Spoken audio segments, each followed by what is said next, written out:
Olá, vamos dar início ao nosso curso de português? Muito bem, nós vamos começar agora com gramática, não é? Especificamente acentuação gráfica.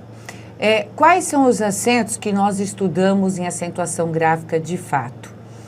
Olha, a gente vai comentar o trema, porque o acordo ortográfico eliminou o trema, mas trouxe outras considerações importantes que nós temos de fazer, tá?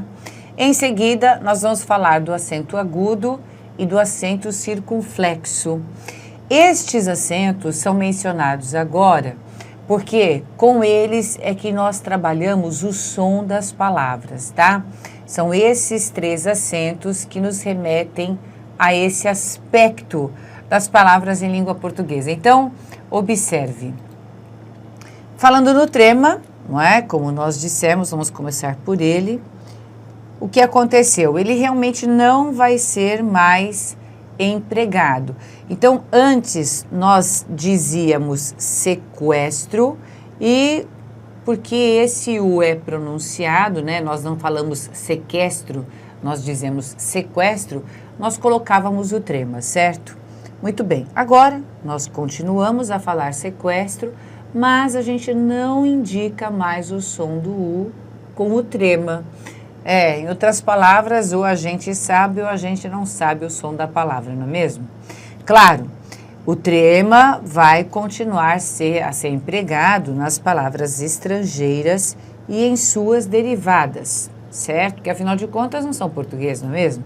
Então a gente tem lá Miller, milleriano, porque são palavras que não fazem parte da língua portuguesa. Agora, vamos comentar aqui o verbo arguir e o verbo redarguir. Por quê? Porque estes verbos antes tinham o trema, não é? Como o trema agora não vai ser mais empregado, o que mais aconteceu? Seguinte, vamos pegar o verbo arguir como exemplo, né?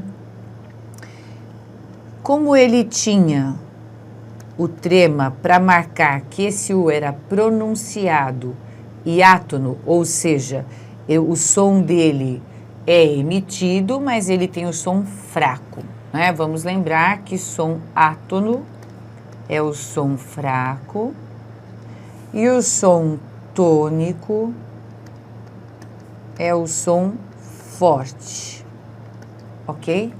Então, é como eu disse, esse U era pronunciado e átono, né? Então ele recebia o trema, certo? E acontece que na conjugação, por exemplo, desta pessoa aqui, ó, da terceira pessoa que é o ele, não é? Nós dizemos ele argui. E aí, observe, ele argui faz com que esse U seja pronunciado com o som forte. Então, como é que nós diferenciávamos o som fraco desse U, por exemplo, em arguir, não é? Deste som forte nesta forma do verbo arguir, que é ele argui. Bom, nós fazíamos isso aqui, certo? Nós colocávamos o acento agudo. Acontece que, como o trema não é mais usado para indicar que o U é pronunciado de som fraco, então nós também não colocamos mais o acento agudo para indicar que o U é pronunciado com o som forte. Então, agora nós simplesmente temos de saber que arguir, não é? Faz com que o U tenha som fraco, mas na forma ele argui, o U tem o som forte, não é? Então, observe que para você fazer uma prova, isso acaba sendo pouco importante, concorda? Porque, afinal de contas, em prova escrita, a gente não fala, não é? Entretanto, você tem de saber que realmente o acento não é mais para ser usado nesta forma, não é? Então, se ele aparece numa questão com o acento agudo, agora você já está avisado que esta forma é ultrapassada, não é? Ela não é mais correta. Tudo bem? Muito bem. Então, o que mais que nós temos para falar a respeito disso? Veja só, os verbos com estas terminações aqui, guar, guar e quir, como acontece no verbo enxaguar, no verbo apaziguar, no verbo obliquar, delinquir e alguns outros, né? Esses verbos com estas 3 terminações, vejam, não estou mais falando do arguir, nem do redarguir. Agora nós estamos falando dos verbos com estas 3 terminações aqui, ok? Como estes que eu citei de exemplo. Bom, os verbos com estas terminações agora terão uma variação de pronúncia, certo? E justamente porque eles têm uma variação de pronúncia, nós teremos uma variação na acentuação. Isso você tem de saber para a prova escrita. Observe que os verbos com essas 3 terminações, eles podem ser pronunciados com U tônico, como eu disse, o U de som forte, certo? E aí, essas formas aqui, ó, eu enxaguo, eu averiguo, eu delinquo, tem o U do som forte, como eu acabei de dizer, porém, não recebem acento algum para esta indicação, ok? Então, o que você tem de saber? Que essa forma enxaguo tem essa pronúncia, ok, mas não tem acento, certo? Em contrapartida, se nós pronunciarmos essas mesmas formas verbais com A ou I fortes, tônicos, eles serão acentuados. Por exemplo, eu enxago, eu averiguo, eu delinquo, certo? Então, para fazer a sua prova, você deverá saber que ou essas formas aparecem sem acento, ou essas formas aparecem com acento na penúltima sílaba, ok? Então, vejam que tudo isso acontece por causa da ausência do trema e dessa variação de pronúncia que eu acabei de mencionar, certo? Bom, então, isso é o que nós temos de levar em consideração em relação ao emprego do trema, não é? Que acontece, que não acontece mais, que simplesmente desapareceu, não é? E ele trouxe essas consequentes alterações aí nessas formas verbais. Muito bem. Agora, então, nós vamos falar do acento agudo e do acento circunflexo. Observe o seguinte, o acento agudo e o acento circunflexo, eles devem ser empregados apenas em sílabas tônicas, portanto, apenas em sílabas que sejam fortes, não é? Qual a diferença, então? Não é? Veja só, você encontrou uma sílaba tônica numa palavra que deve ser acentuada, não é? Por que você tem 2 opções de acento, o agudo ou o circunflexo? É porque o som do agudo, não é? Deve aparecer em sílabas que têm o som aberto. E o som do circunflexo, não é? Ocorre nas sílabas de som fechado, certo? Como nós podemos ver nessas palavrinhas aqui, ó. Então, a gente tem lá, avó.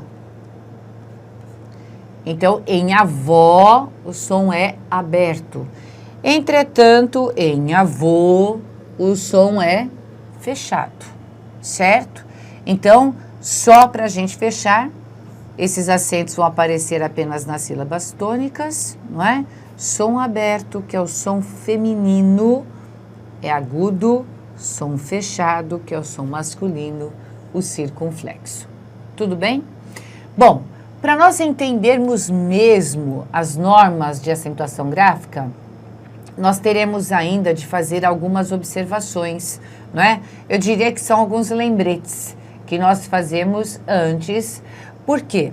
Porque não adianta a gente memorizar as regras, as normas de acentuação gráfica, se nós não soubermos, por exemplo, reconhecer sílaba tônica. Veja, a gente acabou de ver que o acento agudo e o circunflexo só aparecem em sílabas tônicas, não é mesmo? Então, a primeira coisa que a gente tem de saber é justamente reconhecer essas sílabas. Então, essa é a primeira coisa, saber reconhecer sílaba tônica. Bom, de modo geral, reconhecer sílabas, todos nós sabemos.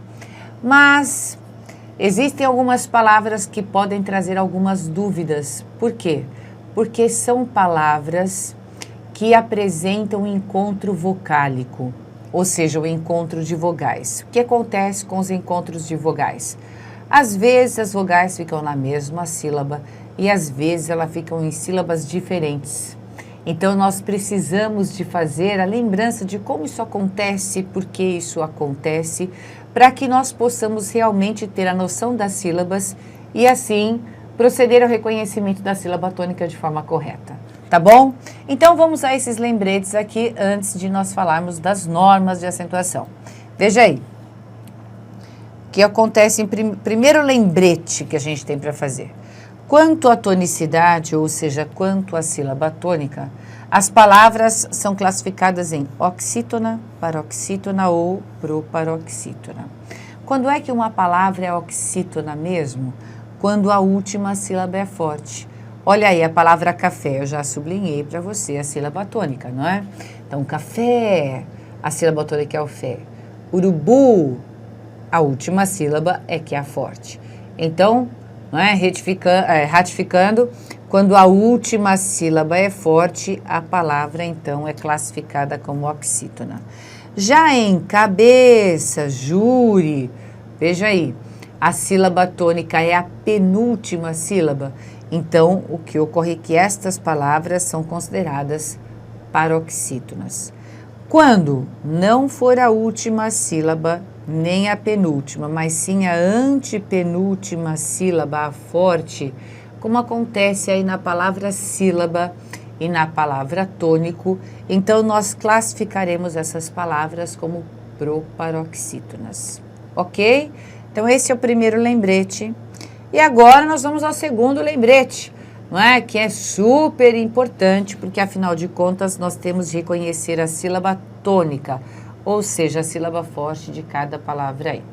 Muito bem, cada um de nós aprende a reconhecer a sílaba tônica de uma forma diferente. A maioria de nós reconhece a sílaba tônica simplesmente porque fala a palavra e presta atenção ao som para ver qual é a sílaba que fica mais forte que as outras, né?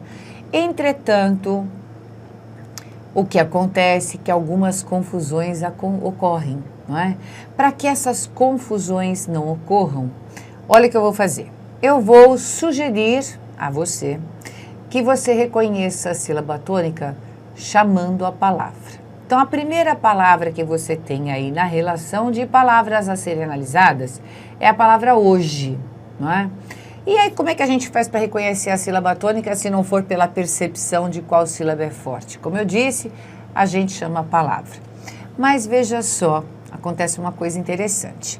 Eu sempre ensinei assim, né? Vamos chamar a palavra e a sílaba que ficar mais tempo sendo pronunciada será a sílaba tônica. Mas o que ocorre é que, por exemplo, na hora de chamar a palavra hoje, muita gente opta por fazer assim, hoje! E aí nós temos um problema, não é? Porque a sílaba forte do hoje não é o G, é o O. Muito bem. Então, como é que nós fazemos para eliminar esta dúvida? Nós vamos fazer da seguinte maneira, certo? E vamos fazer juntos, porque eu vou fazer com você. Veja, a palavra hoje está aí. O que nós vamos fazer? Nós vamos imaginar, veja, nós vamos imaginar que antes do O, aliás, do hoje, exista um O. Esse O não é um artigo, não é um pronome, não é nada, é só um Ozinho que a gente vai usar para chamar a palavra hoje, não é? E verificar qual é a sílaba tônica aí. Então, observe como eu vou fazer, ó. Eu vou contar até 3 e vou chamar, tá? 1, 2, 3. Hoje. Qual foi a sílaba que eu fiquei mais tempo pronunciando? O O. Por isso, essa é a sílaba forte. Olha, toda vez que eu fizer um balãozinho como este aqui, é porque nós, na verdade, estamos fazendo um raciocínio, tá? Eu sempre vou fazer, você vai pensar assim agora e faça o nosso balãozinho, porque esse balãozinho representará você pensando. Combinadíssimo? Muito bem. Então, veja que a gente conseguiu reconhecer a sílaba tônica da palavra hoje com muita facilidade a partir do momento que a gente imagina um O na frente da palavra. Isso vale para toda e qualquer palavra, porque é, na verdade, digamos assim, um truque que a gente usa para reconhecer a sílaba tônica. E antes de a gente continuar o reconhecimento das sílabas fortes das palavras a seguir, né? Eu gostaria de lembrá-lo de que nós reconhecemos a sílaba da palavra ou a quantidade de sílaba de uma palavra pelo número de vogais que ela tem. Por quê? Porque toda sílaba em língua portuguesa tem de ter uma vogal, certo? Só existe sílaba se houver vogal e apenas uma vogal. Isso é um conceito básico, mas muito importante de a gente saber. Então, olha só, na palavra hoje, por exemplo, que a gente acabou de analisar, né? Nós temos duas vogais, o O e o E, certo? Então, o que acontece é que se nós temos duas vogais aí, então isso significa que esta palavra apresenta duas sílabas, ok? Ótimo, então vamos entender agora, não é? A importância disso nas outras palavras e, ao mesmo tempo, vamos reconhecer a sílaba forte delas, não é? Eu sugiro, inclusive, que você pare a aula neste momento, reconheça as sílabas fortes e depois volte para cá para a gente fazer a correção. Combinado? Pronto, você já fez isso? Então vamos lá, vamos chamar, ó. Eu vou contar até 3 para que nós possamos chamar cada uma das palavras que estão aí, combinado? Então, 1, 2, 3. O cadeira.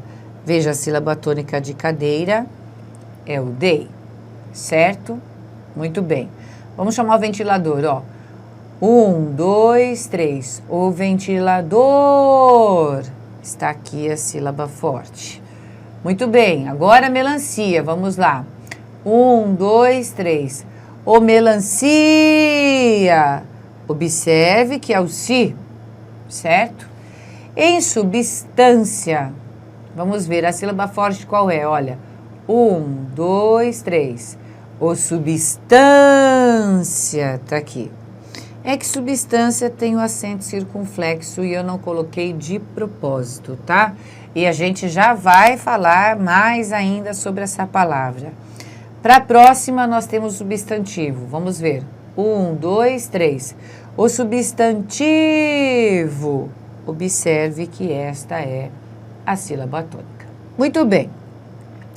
Eu espero que você tenha acertado o reconhecimento de todas as sílabas fortes, de todas as palavras que estão aí. Porque, afinal de contas, não é?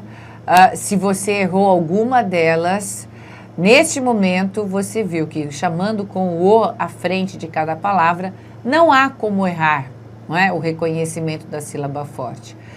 Bom, como eu disse, não adianta somente saber achar a sílaba tônica, gravar as normas de acentuação gráfica, se a gente tem algumas dúvidas em relação aos encontros vocálicos, não é mesmo?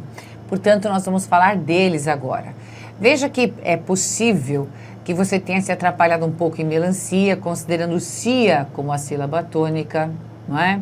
Em substância, pode ser que você ache que a palavra substância seja separada, tem as suas sílabas separadas assim, substância.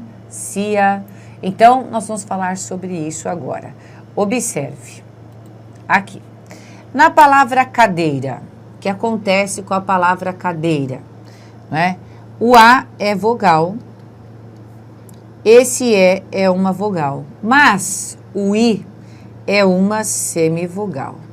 Então, você se lembra de que nós falamos que cada sílaba em português apresenta apenas uma vogal e só pode haver uma vogal? É por isso que numa mesma sílaba, o E e o I de cadeira, por exemplo, não é, permanecerão juntos. Porque, afinal de contas, somente o E tem o som forte, não é, e o I tem o som fraco. Então, o que acontece é que esse E e esse I ficam na mesma sílaba, não é?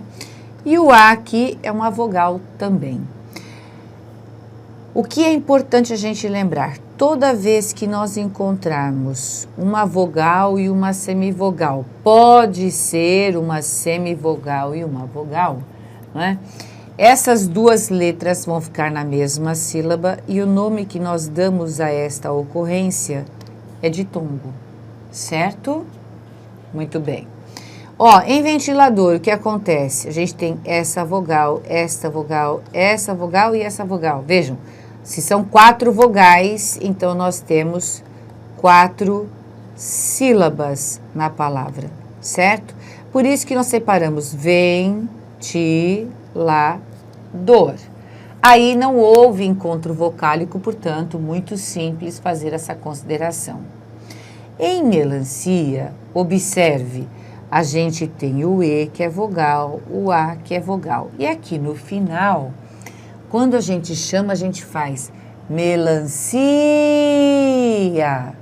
Como esse I fica fortão, não é? E o A é forte, então nós temos 4 vogais. E a separação silábica será me, lan, si, a. Por isso, somente o si, não é? É que faz parte da sílaba tônica. Bom, aqui houve o encontro vocálico do I e do A, porém os dois são vogais. É por isso que eles ficam em sílabas separadas. Quando nós temos 2 vogais e cada uma então forma uma sílaba, nós dizemos que ocorreu o hiato, ok? No caso de substância, veja lá, substância.